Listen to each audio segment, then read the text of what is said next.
In May 1941, the skies over Crete darkened with the sight of German paratroopers descending from the clouds.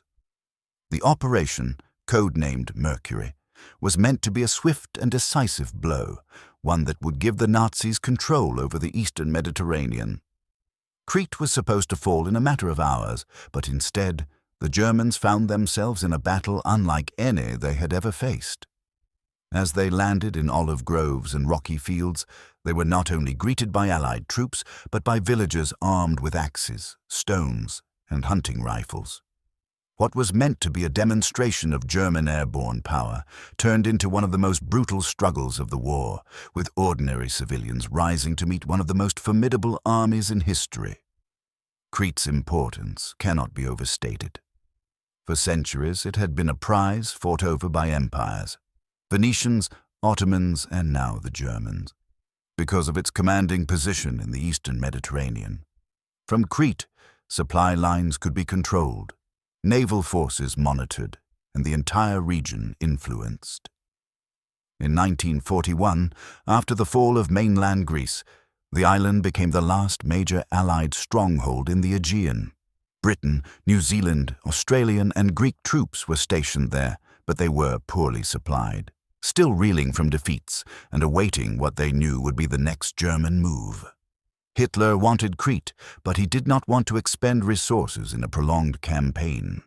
Instead, he ordered the Luftwaffe and his elite paratroopers, the Fallschirmjäger, to take the island through the first large-scale airborne invasion in military history.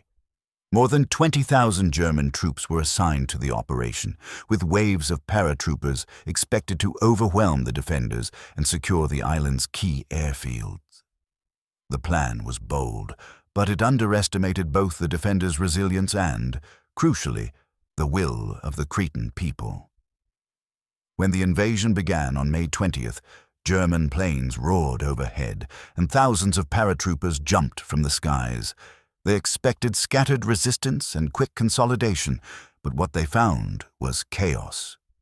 As they descended, many were shot at by New Zealand and Greek defenders. Others landed far from their equipment canisters, leaving them nearly defenseless. Before they could regroup, villagers, farmers, shepherds, and even priests rushed to confront them. Some carried outdated rifles, others wielded farm tools, and many had nothing but courage. There are countless accounts of paratroopers being attacked before they could even unbuckle their parachutes. In villages near Malem, Galatas, and Heraklion, the fighting was intense. Entire communities mobilized. Women carried water and ammunition to the front lines, while children relayed messages across mountain paths. In some cases, villagers armed with nothing more than kitchen knives ambushed German soldiers in the fields. In other places, locals seized captured German weapons and turned them against their enemies. It was the first time in the war that German elite troops had faced widespread civilian resistance, and it shocked them to their core. The German commanders had assumed that civilians would either flee or submit, not fight with the ferocity of a trained soldier. Despite the extraordinary resistance, the battle raged on. For 10 days, Crete became the stage for one of the fiercest struggles of World War II. The Germans fought desperately to secure the Malem airfield, which would allow them to fly in reinforcements. The Allies resisted with everything they had, but as German control of the skies wore down the defenders, the situation grew increasingly desperate. Eventually, Maleme was captured, and with it, the balance of the battle tipped in Germany's favor.